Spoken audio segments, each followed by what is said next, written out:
Exam start हो गए हैं एंड आपने पढ़ाई के अलावा सब कुछ करा है। अब एक रात पहले एग्जाम से आप सोच रहे हैं कि मैं पढ़ाई कर लेता हूँ, बट बहुत ज़्यादा स्ट्रेस हो रहा है क्योंकि बहुत ज़्यादा सिलेबस है और ये देखकर वापस से प्रोक्रेस्टिनेट कर रहे हैं एंड अब यूट्यूब देखने आ गए हैं। बट डोंट वरी, क्योंकि मैं आपको इस वीडियो में बताऊंगी कि एग्जाम से एक रात पहले आप कैसे पढ़ाई करें कि आप अराउंड 70 to 80 प्लस स्कोर कर सकें। So first let's assume that आप किसी टॉपिक पे फंसे हुए हैं। सो नॉर्मली आप क्या करते हैं कि आप एक दिन पहले बुक्स उठाते हैं, एक एक करके सारे टॉपिक्स को पढ़ते हैं, बट ये काफ़ी टाइम कंज्यूमिंग है।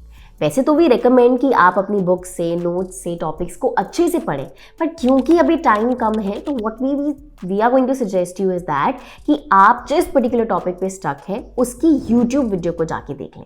कोई भी यूट्यूब वीडियो नहीं देखना है, जिस टॉपिक को आप समझना चाहते हैं उसी टॉपिक का यूट्यूब वीडियो देखना है एंड साथ ही साथ वेरी इंपॉर्टेंट नोट्स बनाने हैं। इस तरह से आप किसी भी पर्टिकुलर टॉपिक को जल्दी एंड काफ़ी बेहतर तरीके से समझ सकते हैं, क्योंकि इसमें आपकी दोनों हियरिंग एंड विजुअल जो सेंसेस हैं वो काम कर रहे हैं। अब क्योंकि टेक्स्ट बुक में कुछ ऐसे भी टॉपिक्स होते हैं जो कम इंपॉर्टेंट होते हैं एंड एग्जाम में नहीं पूछे जाते हैं, तो जब आप यूट्यूब वीडियो देखते हैं तो आप टॉपिक को जल्दी समझ लेते हैं और बेहतर तरीके से समझ लेते हैं। साथ ही साथ आप क्योंकि नोट्स बना रहे हैं, सो व्हाट हैपन इज जब आप नोट्स बनाते हैं तो आपका ब्रेन उस इंफॉर्मेशन को बार बार प्रोसेस करता है and that helps in consolidating the knowledge. This means you kill the two birds with one stone.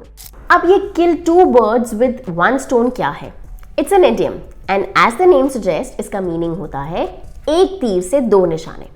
ऐसे ही CUET की प्रिपरेशन के लिए और idioms को जानने के लिए watch our playlist on idioms and phrases on the top left corner of the video. अब वैसे तो वीडियोस देखना, समझना काफ़ी इजी टास्क लगता है, बट मेक श्योर कि आप डिस्ट्रैक्ट होके कोई रैंडम वीडियोस ना देखने लगो या फिर कमेंट सेक्शन में जाके लड़ाई ना करने लगो, क्योंकि याद रखिए कल एग्जाम है, आपको ये सब नहीं करना है, बिल्कुल फोकस्ड रहना है। So stay completely focused. Now let's come to the second point.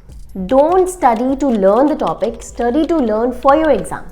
अब इसका मतलब क्या है, चलो एक एग्जाम्पल से समझाती हूँ। मेरी एक फ्रेंड है, उसको स्कूटी या बाइक चलानी नहीं आती, बट फिर भी उसके पास 2 व्हीलर्स का लाइसेंस है। बट ऐसा क्यों? क्योंकि उसने रियल लाइफ में तो कभी स्कूटी चलाने की प्रैक्टिस नहीं करी, लेकिन जो 2 व्हीलर लाइसेंस का टेस्ट होता है उसके लिए उसने स्कूटी चलाने की प्रैक्टिस करी। जो लाइसेंस टेस्ट में 8 बनाना होता है उसे वो 8 बनाना आता है, चाहे वो रोड पे बनाना हो या फिर टेस्ट के लिए, लेकिन उसे प्रॉपर रोड वाली ड्राइविंग नहीं आती। आपको भी यही करना है। एग्ज़ाम से रिलेटेड जो क्वेश्चंस होते हैं या एग्ज़ाम से रिलेटेड जो इम्पॉर्टेंट टॉपिक्स होते हैं उन पे ज़्यादा फोकस करना है। अब ये आप करेंगे कैसे? इसका जवाब है प्रीवियस ईयर पेपर्स। हर पेपर का, हर एग्ज़ाम का एक पैटर्न होता है और उस पैटर्न को अगर आप समझ लेंगे तो आपको पता रहेगा कि कौन सा टॉपिक आपको ज़्यादा अच्छे से पढ़ना है। सो प्रीवियस ईयर पेपर में यही होता है। Take the previous year paper, 5 to 7 years old आप पेपर्स लीजिए, उन पेपर्स को एनालाइज करिए, देखिए क्वेश्चंस कैसे आ रहे हैं, कौन से क्वेश्चंस बार बार पूछे जा रहे हैं, कौन से ऐसे क्वेश्चंस, किस टॉपिक से ऐसे क्वेश्चंस हैं जिनसे क्वेश्चन आते ही नहीं हैं, तो आप फिल्टर आउट कर पाएंगे कौन सा टॉपिक जो है ज़्यादा इंपॉर्टेंट है और कौन सा जिससे बिल्कुल क्वेश्चन नहीं पूछा जा रहा है तो उस पर मैं टाइम वेस्ट नहीं करूँ। इसको बोलते हैं स्मार्ट स्टडी। सो जब आपके पास टाइम लिमिटेड होता है देन हार्ड वर्क से ज़्यादा आपको करना चाहिए स्मार्ट वर्क। वो कैसे होगा? By analysing the previous year papers. अगर हम बात करते हैं CUET के बारे में, तो CUET के जो प्रीवियस ईयर पेपर्स हैं उनके लिंक्स आपको वीडियो के डिस्क्रिप्शन में मिल जाएंगे एंड नॉट जस्ट दैट, आप एग्जाम फैक्टर की वेबसाइट पे जाके भी इन पेपर्स को चेकआउट कर सकते हैं। प्रीवियस ईयर पेपर्स को एनालाइज करने की एक और वजह है, देखो हर एग्जाम में ऐसा होता है कि कुछ टॉपिक्स एग्जामिनर के फेवरेट होते हैं और उनसे क्वेश्चन हर साल आता ही आता है और वो आपको पेपर्स के एनालिसिस से समझ आ जाएगा। So that will give you a benefit. आप उन टॉपिक्स को प्रिपेयर करेंगे and sure you will get good marks. Now third and very important step is revision. कोई भी एग्जाम की प्रिपरेशन रिवीजन के बिना अधूरी है, इसीलिए आपने वीडियोस देखकर या जो भी अपने क्लास में नोट्स बनाए हैं अब उनको रिवाइज करना बहुत ज़रूरी है, 1 बार 2 बार डिपेंडिंग अपॉन कि आपके पास कितना टाइम अवेलेबल है। सो रिविजन से you will be more confident to perform better in the exam.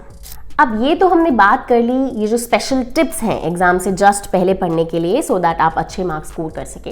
लेकिन एज अ टीचर मैं आपको ये सजेस्ट करूंगी कि एक एफिशिएंट वे नहीं है पढ़ाई करने का। If you are genuinely serious for any exam और any goal in your life तो कम से कम आपको 3-4 मंथ्स पहले पढ़ाई करना ज़रूरी है। लास्ट मोमेंट पे अगर आप पढ़ाई करते हैं, सब चीज़ें क्रैम करने की कोशिश करते हैं, so what happen is that आप एंजाइटी फील करेंगे, आप लेस कॉन्फिडेंट रहेंगे, नींद आपकी पूरी नहीं होगी, उससे आपकी मेमोरी पे इफेक्ट होगा और मे बी एंड मोमेंट पे आपको सब कुछ याद भी ना रहे। तो एग्जाम फैक्टर आपको बिल्कुल भी रिकमेंड नहीं करेगा कि आप अपनी स्टडीज को एंड मोमेंट के लिए रखें।